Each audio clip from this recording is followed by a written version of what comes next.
So we're taking a look at Borderlands 2 running on the i5-1135G7. Now this is currently set to the lowest possible settings, except I forgot to turn off ambient occlusion, but it is at 720p, and I don't think ambient occlusion is really going to make that big of a difference.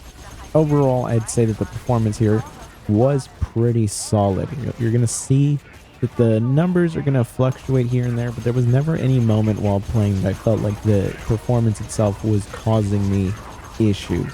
I think if I had the frame counter off, I would think that the frame rate was higher than what it's showing here. It's averaging around 53.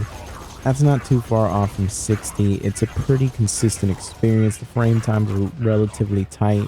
The 1% lows don't really dip down too low.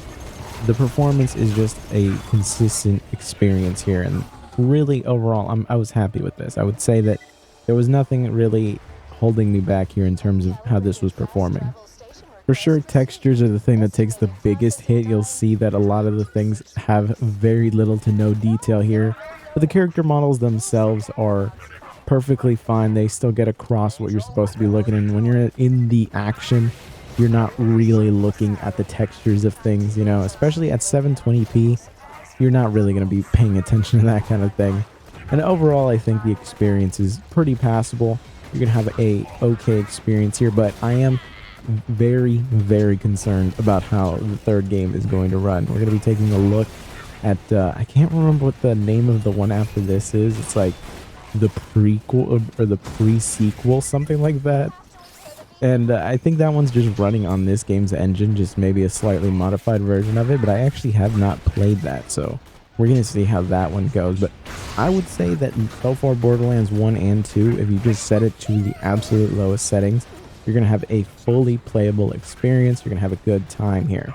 And I feel like the overall art style of the game just lends itself to running at these lower settings, because even though the textures are not the greatest, the character models are just so unique. They're not like the most generic, like this is just a soldier dude, it's like robots that have like interesting designs to them, and all of that is it helps enhance the experience when you're playing at these lower settings. And 720p works perfectly fine on this 14-inch screen on this laptop. So this is one of those games where if I was just out and about and I wanted a quick game, I could just jump in here, play, have a good time, and then just hop off, no problem whatsoever. That being said, there are missions in this game where it will get very intense. There will be a lot of enemies, there's going to be a lot of action, and I feel like in those situations the performance is going to drop. I would of course like to have higher FPS headroom here for those moments, but that's not really something that we're going to be getting here, so you make do with what you can here. But that is it for me, guys. I want to thank you for watching. Be sure to subscribe if you're not subscribed. I know a lot of you guys aren't. I know every YouTuber says that, but we do see the numbers and all that, and it would help a lot if you would subscribe. So I'll see you guys.